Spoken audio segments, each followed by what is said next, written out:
ফের ধস, ফের বন্ধ হয়ে গেল 10 নম্বর জাতীয় সড়ক। শিলিগুড়ি থেকে সিকিমগামী লাইফ লাইনে 28 মাইলের কাছে ধস।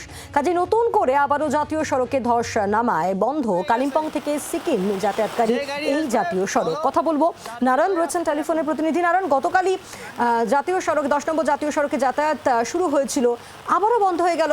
আজকে কি পরিস্থিতি?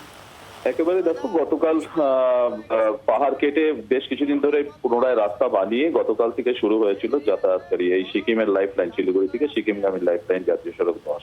আজ আবার পাহাড়ে অতি বৃষ্টি, দুপুর নাগাদ ব্যাপক বৃষ্টি পড়ে, তারপরেই কিন্তু আবারও বেশ কিছু জায়গায় ধস পড়ে। মূলত 28 মাইলে বেশ কিছু এলাকায় ধস পড়ে, রাস্তা একেবারে ধসে যায়, পুরো পাহাড় ধসে আসে, যার ফলে কিন্তু পুরোপুরি ভাবে বন্ধ রয়েছে এই মুহূর্তে 10 নম্বর জাতীয় সড়ক, এই সিকিমের লাইফ লাইন।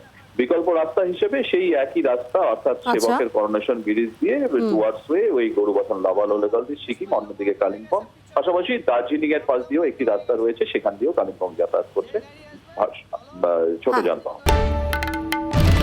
বাংলার আওয়াজ, বাঙালির আবেগ, জি 24 ঘন্টা।